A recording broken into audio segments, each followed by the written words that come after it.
Passive income के 4 levels होते हैं। शुरू में वो थोड़ा कम होगा, धीरे धीरे वो बढ़ता रहेगा। Fourth stage is the most beautiful stage, which is where your passive income becomes greater than your active.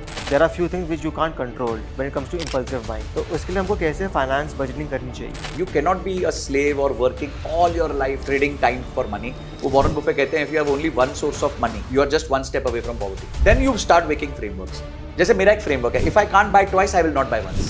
आप अगर आज यंग हो, have ROI driven approach. क्या मैं खर्चा कर रहा हूँ या मैं निवेश कर रहा हूँ? ये आपके माइंड में हमेशा होना चाहिए। जैसे मैं हमेशा कहता हूँ कि रिलायंस ने जो पार्टी थ्रो करी शादी की, वो खर्चा नहीं है, निवेश है। Opulent wedding of the son of India's richest man is underway in Mumbai. Its estimated price tag, hundreds of millions of dollars.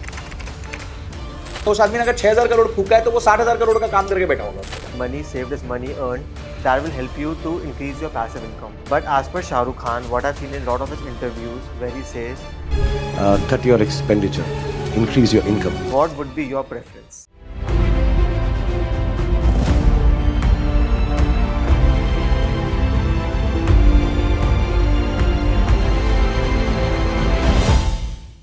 Hi everyone, I am Bharat Gupta, founder of Muscle Mind. It is the world's first active leisure brand and we plan to go global with it.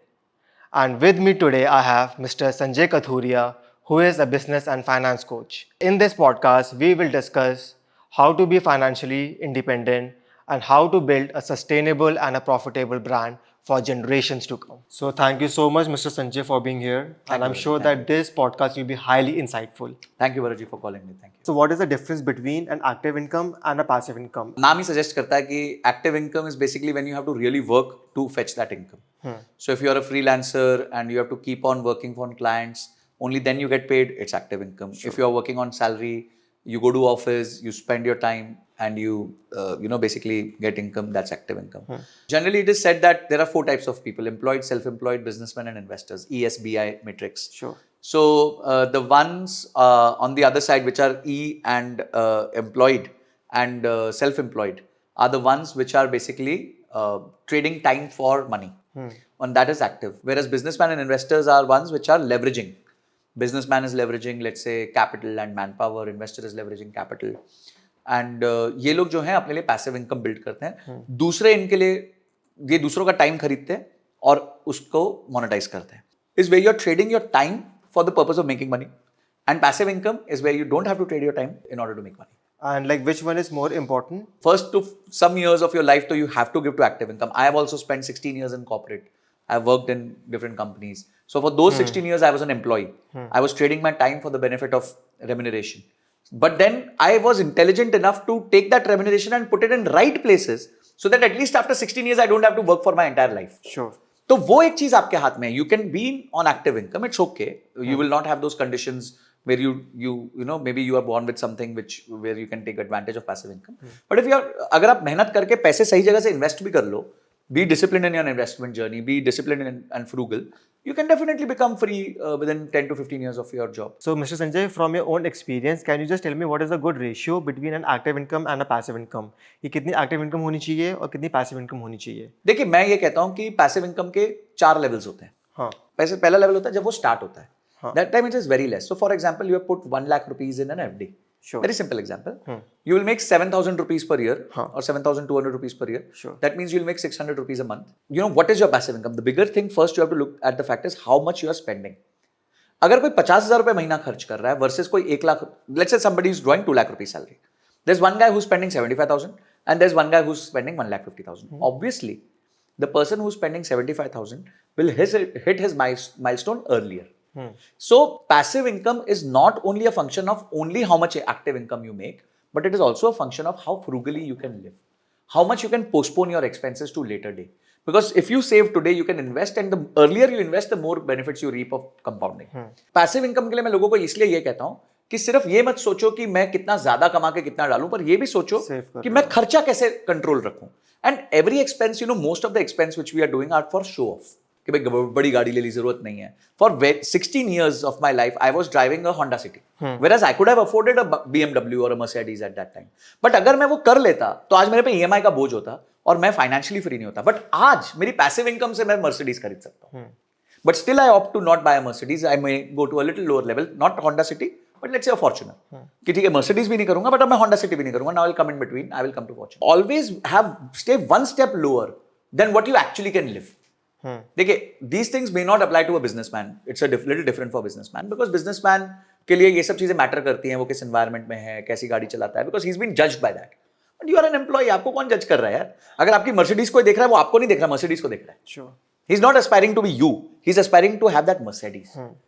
तो आप दूसरों को Impress करने के चक्कर में expenses मत करो, आराम से अपना पहले फाइनेंशियल फ्रीडम अचीव करो, and then you can, your passive income will be able to offset all your expenses. So, can I put it this way कि जो budgeting है that plays a very imperative role to increase your passive income? मैं हमेशा कहता हूँ budgeting आपके जीवन का आधार है। If you pick up a GPS today, the phone first asks you your current location and then it asks you your desired location. Sure. In case of our phones वो जीपीएस से auto fetch कर लेता है, हाँ. But हमारे life का जो current location है is our current budget. That if I am spending 10,000 rupees every month or 15,000 rupees every month, which part of my life it is going on? Will I be able to save some part of that? For example, can I be saying कि मैं 10 cigarette फूकता हूँ, मैं 10 की जगह 5 फूक लूँ? Can I be saying कि यार मैं 10 तरह के मेरे पास OTT सब्सक्रिप्शन है, मैं 10 नहीं करके 2 कर लूँ या कोई पैकेज ले लूँ? यार मैं तो Zomato पे 2,000 रुपये महीना डाल रहा हूँ। I was just listening to my friends today. They were saying I have a special credit card only for Zomato and Swiggy and Instamart bills, and those numbers are in the range of 20,000-30,000 rupees a month. Now people take pride in such things. This is foolishness. अगर वो आपकी need नहीं है तो आप क्यों उस पे स्पेंड करे जा रहे हो, क्यों स्पेंड करे जा रहे हो? और एक तरफ हाँ, because everybody wants to flaunt these things. Exactly. You know, everybody just wants to flaunt these things. And the fastest way to become poor is by showing that you have money. तो जितना आप दिखाओगे, देखिए मारवाड़ीज जो होते थे पहले कभी अपना धन दिखाते नहीं थे, वो छुपा के रखते थे, ये सब करते थे, because wealth is what is in the bank, what you see is liability. Nobody's car is on their own money, everybody's car is a liability. पर जिसके घर में पैसा पड़ा है, जिसके अकाउंट में पैसा पड़ा है, वो रियल वेल्थ है, दैट इज रियल वेल्थ। तो wealth is never shown, wealth is always पीछे जो दिखती नहीं है। बट होता क्या है, जो आज की जनरेशन उसकी एस्पिरेशन है Lamborghini, Ferrari, Mercedes, having a great vacation, staying in a 7-star property. कुछ लोग 3 महीने के पैसे इकट्ठे करेंगे, 4 महीने की तनख्वाह इकट्ठे करेंगे, जाके 2 दिन के लिए उदय विलास में रुकना है। I want to spend ₹1,00,000 a night. Why? Why today?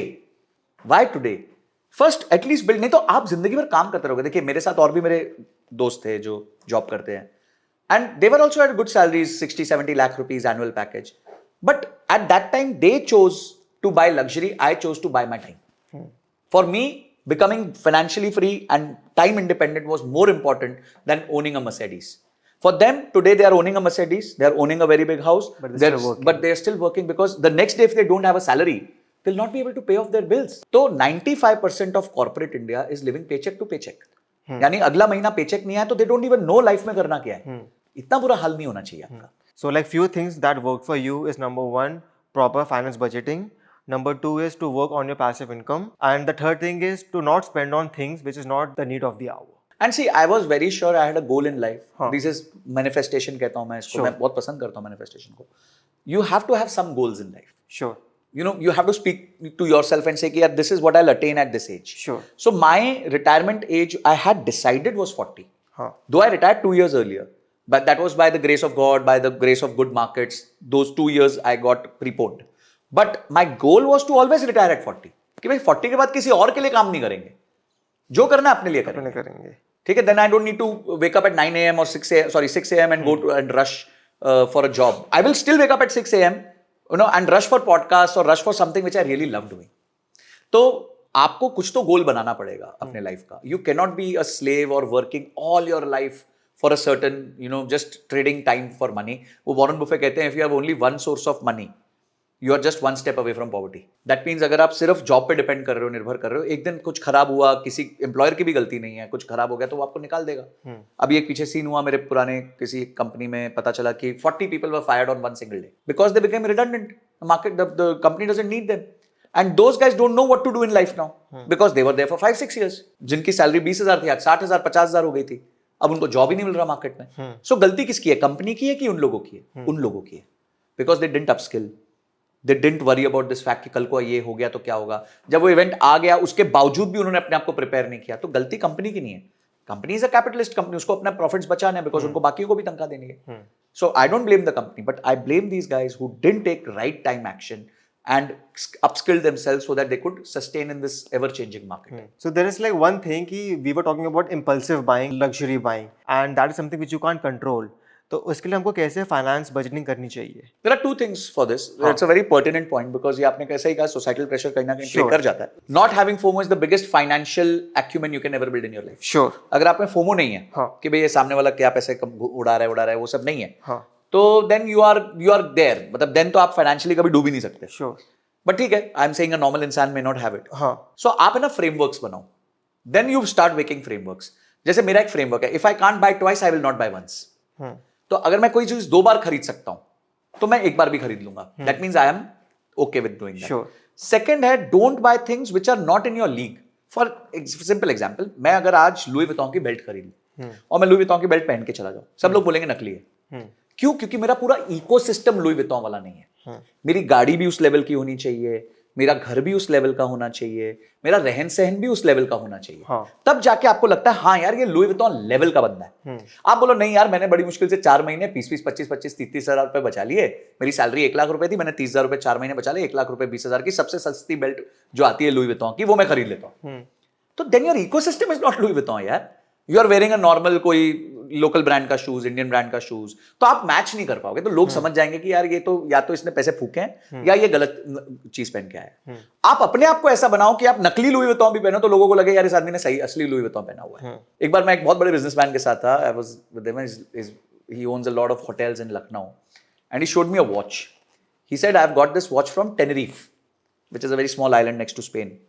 तो जहाँ पे one of the worst air crashes भी हुआ था, मुझे ऐसे याद था वो. तो how much do you think this watch is for?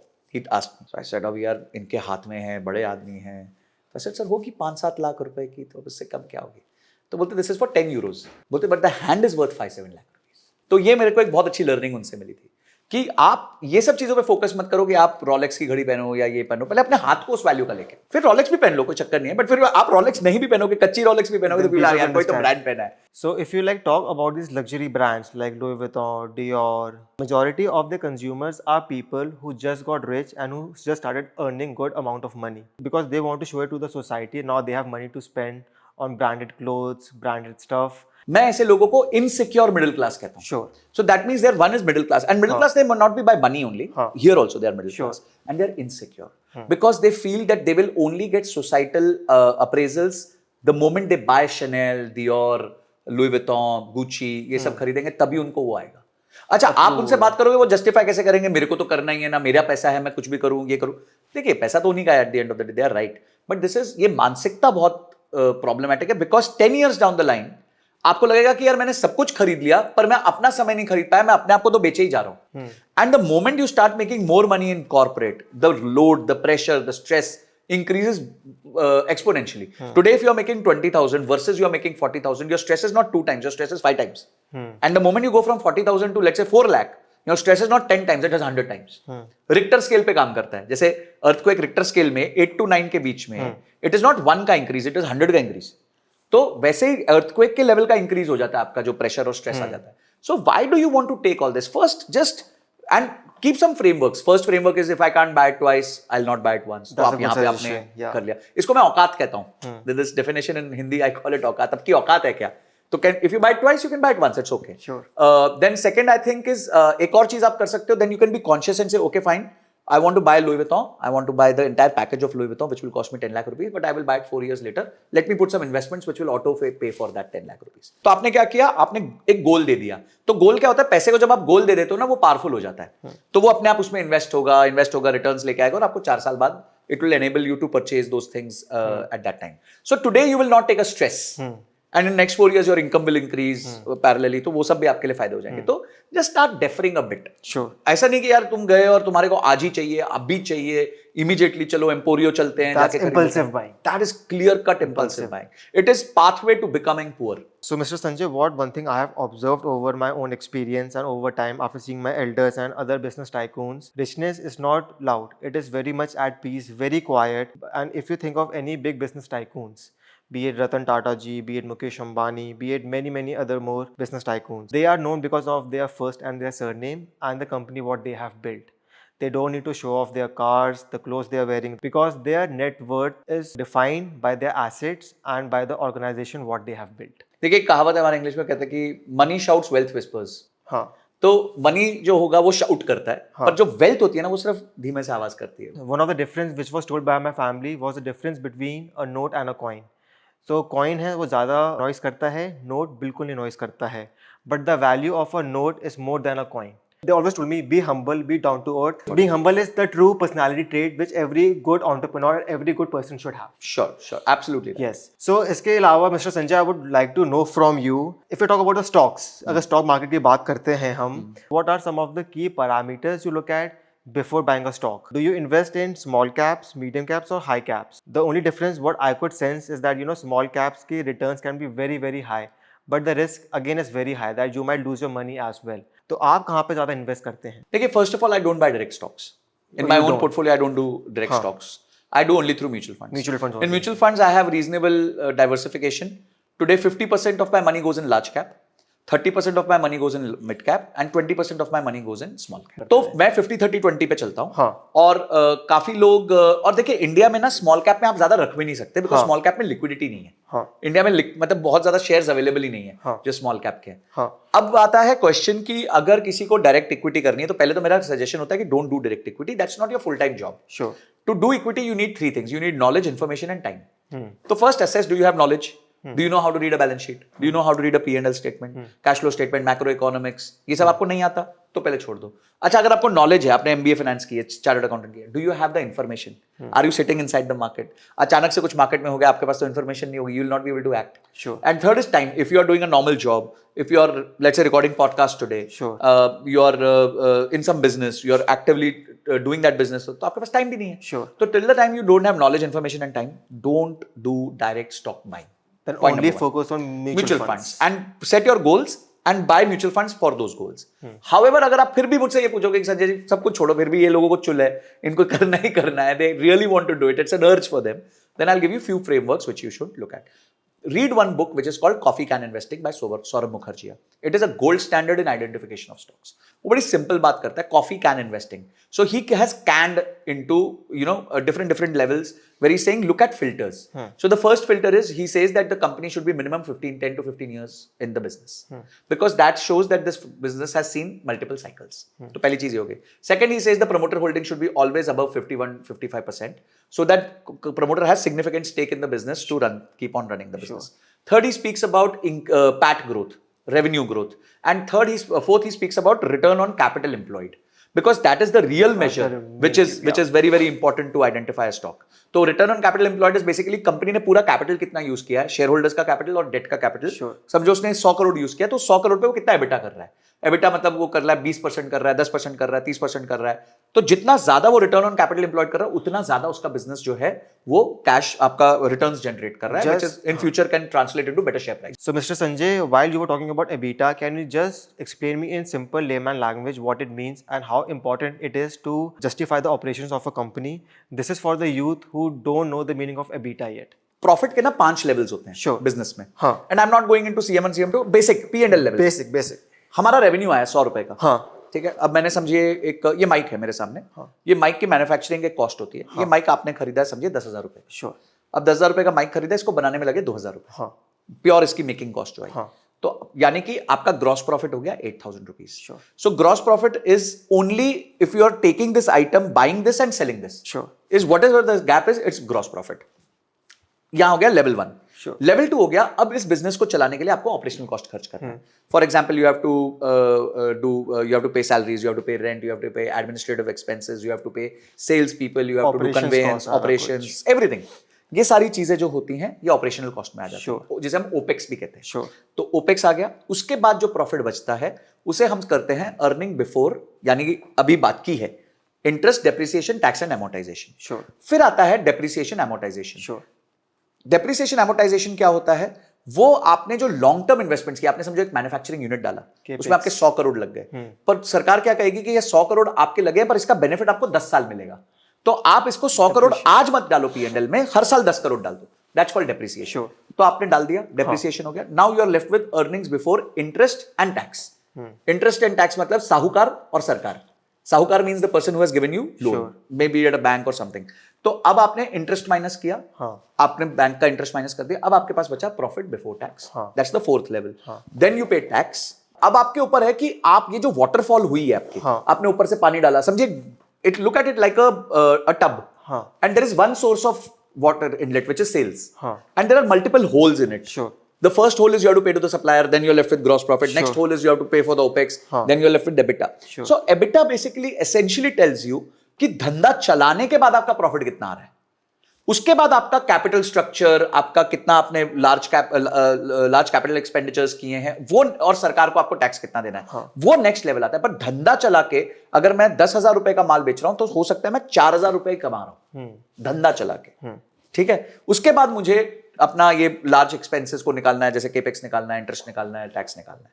तो अगर कोई कंपनी जीपी लेवल पे पॉजिटिव है और एबिटा लेवल पे नेगेटिव है, तो यानी कि वो उसका मेन कोर बिजनेस में तो वो पैसा कमा पा रही है, और उसके ओपेक्स इतने ज्यादा हैं कि अभी वो स्केल नहीं कर पाई है उस लेवल पे, उसको और रेवेन्यू करना पड़ेगा, तभी जाके वो प्रॉफिटेबिलिटी लेके आएगी. एबिटा नेगेटिव है तो ईबिट भी नेगेटिव है, ईबिट नेगेटिव है तो सब कुछ पीबीटी भी नेगेटिव है और पैट भी नेगेटिव है. Exactly. और पैट नेगेटिव मतलब आप लॉस कर रहे हो, तो उस लॉस को फंड करना पड़ता है बिजनेस को. इसलिए पैट, अगर नेगेटिव पैट होता है तो वो आपका असेट माना जाता है, बिकॉज जैसे असेट को आपको फंड करना पड़ता है बिजनेस को, उसी तरह लॉस को भी बिजनेस को फंड करना पड़ता है. And that's why negative profit और loss is known as an asset. वापस आते हैं कि इन्वेस्टमेंट की जर्नी में हाँ. जब आप एक कंपनी को इवैल्यूएट करते हैं, हाँ. तो कंपनी से क्या आपकी अपेक्षा है? आपकी कंपनी से अपेक्षा है कि वो हमेशा ग्रो करे, हाँ. प्रॉफिटेबली ग्रो करे, उसका प्रॉफिट भी ग्रो करे, उसकी मार्केट शेयर इंप्रूव हो, उसका रिटर्न ऑन कैपिटल एम्प्लॉयड, यानी कि कंपनी कितनी एफिशिएंट है. वो 1 करोड़ रुपए अगर इन्वेस्टर से लेती है तो वो उस पर कितना ज्यादा से ज्यादा रिटर्न्स कंपनी जो है जनरेट कर पाती है. ये सारे पैरामीटर्स जब हम देखते हैं तो हमें पता चलता है कि कौन सी कंपनी में इन्वेस्ट करना चाहिए, कौन सी में नहीं करना चाहिए. सेकंड, अगर उसका मार्केट शेयर अच्छा ज्यादा है तो वो हो सकता है मोनोपोलिस्टिक स्टॉक है. For example IRCTC, I am not recommending anything, I am not a SEBI registered, I am just giving an example. जैसे IRCTC, अगर आपको टिकट बुक करनी है आज, चाहे आप यात्रा से करो, मिकमेट ट्रिप से करो, कहीं से भी करो, वो बुक फाइनली IRCTC से होती है. तो यानी they are monopoly, you can not book a ticket without IRCTC. तो वो हो गया है, तो वो एक मोनोपोली बिजनेस है. अच्छा, रेल में लोग जाएंगे ही जाएंगे, देश बहुत बड़ा है, नई नई ट्रेन आ रही हैं, तो ऑटोमेटिकली आपको समझ आ जाता है कि भाई यहाँ पे अपने को ग्रोथ मिल जाएगी. तो बहुत सारे मोनोपोलिस्टिक स्टॉक्स होते हैं जिसपे आप ग्रोथ लेके आ सकते हो. सो इस तरीके से आप अपने स्टॉक्स का इवैल्यूएशन कर सकते हो. फिर कुछ स्टॉक्स होते हैं जो आपके डिफेंसिव स्टॉक्स होते हैं. डिफेंसिव स्टॉक्स यानी कि यूनिलीवर, ITC, मार्केट ऊपर जाए नीचे जाए सबको खाना ही है, ब्रश करना ही है, कपड़े धोने ही है. So these are for all weather basically stocks होते हैं ये, बट बहुत तेजी से ग्रो नहीं करते, पर धीरे धीरे आपको एक सेफ ठीक ठाक रिटर्न्स दे देते हैं. So one thing what I could sense from this discussion is that अगर आपको stocks की knowledge नहीं है, if you don't know the EBITDA operations of the company, the ROAS of the company, the last 5 years की operations and the profitability of the company, you should always opt for mutual funds. So वहाँ पे there is someone, there is a representative who is handling your funds, your portfolio, and will make sure that he gives you a better return because his income variable cost is dependent on that. अच्छा, numbers देखने के बाद भी आपको हो सकता है internal story नहीं पता. हो सकता है there is a management change upcoming, हो सकता है there is some business problems upcoming. जो insiders है जो वो नहीं पता आपको होता देखिए, हमको. आप और मैं रिलायंस के 50 शेयर खरीदेंगे, 100 खरीदेंगे, 1000 खरीद लेंगे. फंड मैनेजर 10 लाख शेयर खरीदेगा. तो जब वो 10 लाख शेयर खरीदेगा ना, तो वो मैनेजमेंट के साथ जाके बात कर सकता है. He can speak to mister Mukesh Ambani and ask him what are your growth plans, what are your plans for the future, how are you looking at capex, आगे जाके आपको ये capex कैसे benefit. आप और मैं थोड़ी जाके मीटिंग में पूछ सकते हैं उसको, क्योंकि आप और मैं तो छोटे रिटेल इन्वेस्टर है, पर म्यूचुअल फंड तो बल्क में खरीदता है, तो वो हम सबका रिप्रेजेंटेटिव है. तो इसीलिए अच्छा, उसके पास नॉलेज है, उसके पास इंफॉर्मेशन है, उसके पास टाइम है, उसके पास एक्सपीरियंस है, तो let him handle, let us do our own work. हमारा कुछ और काम है, हम वो करेंगे. Why to bang our head in stock picking. So there is also a very interesting story of what I've heard of Warren Buffett, that he and his friend, they had a very big challenge. So Warren Buffett said that I would invest in mutual funds and you invest in direct stocks, and we'll see who get a better return after 10 years, and the person who wins will get some compensation based on the returns. And after 10 years what it was observed that Warren Buffett का जो return था, it was much higher. तो ये Ted seeds के साथ उनकी एक बेट लगी थी. Right. And Ted Seedus was a hedge fund manager. हाँ. So he was churning his portfolio. हाँ. Versus क्या कहते हैं, Warren Buffett had just invested in a passive fund. After 10 years, Warren Buffett's return was 88% and Ted Seedus' return was somewhere 26-27%. So in that case, Ted Seedus had to pay $1 million to Warren Buffett because इन दोनों की bet लगी थी कि कौन ज्यादा पैसा बनाएगा. और Ted Seedus ने पूरा टाइम एक्टिविटी रखी, काम किया, से हेडेक लिया, इन्वॉल्व रहा, एक्टिव रहा, whereas वॉरेन बुफे ने कुछ भी नहीं किया and still he ended up making more money. But we know that 88% is very, very high. So, as per you, what is the good return rate per year? मैं एक चीज मानता हूं कि, और ये मेरा स्टेटमेंट है, like it's become like my golden statement, कि ज्यादा नहीं ज्यादा देर कमाओ. हाँ. तो if you really want to make very good wealth out of the stock market, you please focus on investing in this market for a long time. Don't focus on generating extra returns because that's not possible. Stock market returns are not in our hands. वो stock market के हाथ में है. तो हम अगर कोशिश करेंगे कि रिटर्न्स बढ़ जाए तो हम एक्टिविटी करेंगे, हम एक्टिविटी करेंगे तो हम डेफिनेटली कम रिटर्न्स निकालेंगे. Sure. See, stock market is the only place where your effort is inversely proportional to your result. The more you put your effort, the result will be bad. If you don't put any effort, your results will be better. इसलिए मतलब gambling इन हाँ, मतलब आपको नहीं involve होना है, ये आपका काम नहीं है. आपने एक म्यूचुअल फंड पकड़ा, आपने अपना गोल सेट किया, आपने एक इन्वेस्टमेंट सेट कर दी, उसमें टॉपअप्स कर दिए, दैट्स इट. उसके बाद आपका कोई काम नहीं. Just focus on building your active income, just focus on building your career, just focus on building your business. Whatever you are doing, focus on that. Don't focus on investments. 20 साल पैसा डालोगे. मैं आपको एक मैथ देता हूं. If somebody starts with 5000 rupees per month, हाँ, ठीक है, अगर वो 5000 रुपए पर मंथ पे से इन्वेस्ट करता है, हाँ, और अपनी इन्वेस्टमेंट को 10% सालाना बढ़ाता है, हाँ, after 20 years he'll be sitting on a corpus of 3 crore rupees. हाँ, After 25 years he'll be sitting on a corpus of 8 crore rupees. After 30 years he'll be sitting on a corpus of 25 crore rupees. हाँ. And after 40 years he'll be sitting on a corpus of 100 crore rupees. Sure. तो आप एक 100 crore dream live कर सकते हो, ऐसा कोई problem नहीं है, बट आप वेट तो करो. See, if you are not born in a rich house, that is not your mistake. But if you are not able to do this much also for yourself, then it's your mistake. इतना तो करो यार अपने लिए, कि ठीक है आप नहीं कर पाए, आपके बच्चे तो बोलेंगे ना यार कि our parents were great, they did something for us and they left something for me. So I think look at it from a long term perspective. Investments in short term will never give you benefit. Yes, there will be times which you will have over extra returns, but मैं 2006 से invest कर रहा हूँ. I have seen 2008 crash. I have seen 2015 से लेके 2019-20 तक zero returns. I have seen 2020 का crash and I have seen the bull run from 2020 to 2024. But अगर मैं हार गया होता बीच में, अगर मैंने 2020 के crash में मार्केट से पैसा बाहर निकाल लिया होता, अगर मैंने जो 15 to 20 में zero returns कमाए उस टाइम में बाहर छोड़ के निकल गया होता, तो आज मैं ये जो मैंने तेजी खाई है वो मैं नहीं खा पाता. So what has happened is a lot of people have entered into markets in 2020. तो उन लोगों ने अभी तक बुल रन देखी है. किसी दिन हल्का सा 20% करेक्शन देख लिया ना, तो 80% 70% लोग छोड़ के चले जाएंगे स्टॉक मार्केट्स को. तो ऐसा मत करो यार, इतना एक्सट्रीम मत खेलो. Stay connected, stay invested, and your focus should be just long term. Because long term में कंपाउंडिंग में, कंपाउंड इंटरेस्ट के फॉर्मूला में जो ड्यूरेशन है, that comes as an exponential power. It is A = P × 1 + R raised to n. और इनकी value कितनी होनी चाहिए? एंड की देखिए, मेरे हिसाब से तो 20 साल से नीचे आपको सोचना नहीं चाहिए. Compounding effect starts after 8 to 10 years. Sure. And the magic starts after 20 years. And super magic becomes after 40 years. Sure. देखिए, Warren Buffett started at 11. हाँ. Got rich after 60. Sure.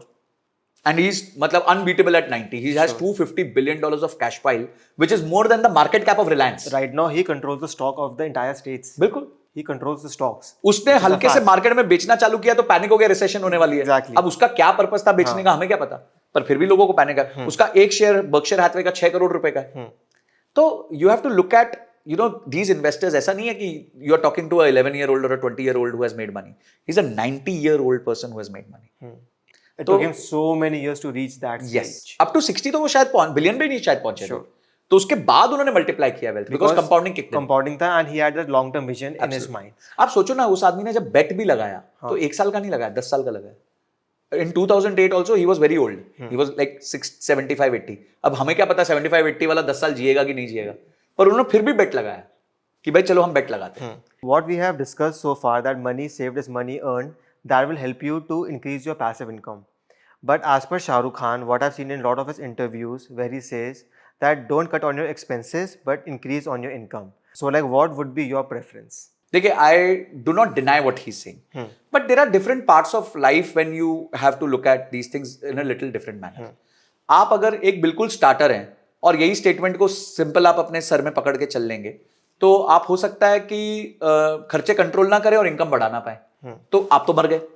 मैं इसको थोड़ा सा ट्वीक करता हूं. All your expenses should be goal oriented. देखिए, today if you are not very rich or you are just starting out in a job and you want to buy a course, ठीक है, जो आपको लगता है यार मेरे को 5 साल बाद करना चाहिए था पर मैं आज कर लेता हूं, हो सकता है मेरी 5 साल बाद जो ग्रोथ होने वाली थी वो 2 साल में हो जाए. पर मेरे पास अभी उसके लिए टाइट हूं मैं, उसके लिए मुझे कहीं से पैसे चाहिए, वो इन्वेस्टमेंट फिर भी करो आप, कहीं से भी बेट बोरो स्टील जो करना है करो। पर आप बोलो नहीं यार मेरे को तो जाके ना ताज में 4 बार चाय पीनी, I want to feel like how it is to drink a cup of tea in Taj and then do nothing about it. आपने 1000 रुपए की चाय पी ली 4 बार जाके, आपकी तनख्वाह 20,000 रुपए है, 4000 रुपए की तो चाय फूक के आ गए आप, ठीक है। अब ताज में जाओगे तो खराब कपड़े तो पहन के नहीं जाओगे, कपड़ों में भी 2-3 हजार 5,000 रुपए खर्च करोगे। तो आपने अचीव क्या किया उससे? Be ROI driven. बस मैं सिंपल यही कहना चाहूंगा, nobody is wrong, everybody has their own thesis, people have lived by their thesis, people have won by their thesis, people have lost by their thesis, but मेरा सिर्फ एक ही point होगा, आप अगर आज यंग हो, हैव आरओआई ड्रिवन अप्रोच। क्या मैं खर्चा कर रहा हूं या मैं निवेश कर रहा हूं, ये आपके माइंड में हमेशा होना चाहिए। भाई आज अगर आपने एक पार्टी थ्रो करी, जैसे मैं हमेशा कहता हूं कि रिलायंस ने जो पार्टी थ्रो करी शादी की, वो खर्चा नहीं है, निवेश है। बिकॉज उन्होंने वहां पे कितनी डील्स फोर्ज की हैं हमें क्या पता, वो तो हमें पता भी नहीं चलेगा। उस आदमी ने अगर 6,000 करोड़ फूका है तो वो 60,000 करोड़ का काम करके बैठा होगा उसके बाद, और आपको लग रहा है देखो इसने तो कितने पैसे उड़ा दिए, क्या पागलपन है, उसने कमा लिया, तुम नहीं सोच सकते वो कैसे कमाएगा उसमें से। ऑलरेडी वो डेटा सेंटर उठा के लेके आ गया यहाँ पे, ऑलरेडी उसके 3-4 ब्रांड्स लॉन्च हो गए, फॉरेन ब्रांड्स लॉन्च हो गए, किम कार्दाशियन जैसी एक्ट्रेस इधर आ गई या फिर ग्लोबल सेलिब्रिटीज इधर आ गए। तो he has played his game, he is an ROI driven person. वो बच्चे की शादी भी करी तो उसमें से भी आरओआई निकाल दिया। पर तुम क्या सोचते हो, नहीं यार हम बच्चे की शादी कर रहे हैं तो बस हमारा नेटवर्थ का इतना पोर्शन चला जाएगा, ये होगा, उसको खर्चे की तरह देखते हैं। मानसिकता का ही फर्क है भाई। Is there any difference between the body composition of Sanjay Kathuria and body composition of Mukesh Ambani? Everything is the same. That this is the software is different, hardware is the same. So work on your software, have ROI driven approach. Whenever you put an expense, see what it can yield you in the future. आपको आगे जाके वो क्या दे सकता है? So, Mr. Sanjay, just to conclude this podcast, some of the key things what I have learned from this podcast and which will be highly beneficial for the youth and other entrepreneurs as well would be: number 1, money saved is money earned, and there is no second thoughts about this. Number 2, always increase your passive income, and if your passive income is covering your expenses, that is a very good state. But if your passive income is more than the active income, that's the ideal state. So thank you so much for being here, and it was a pleasure to have you here.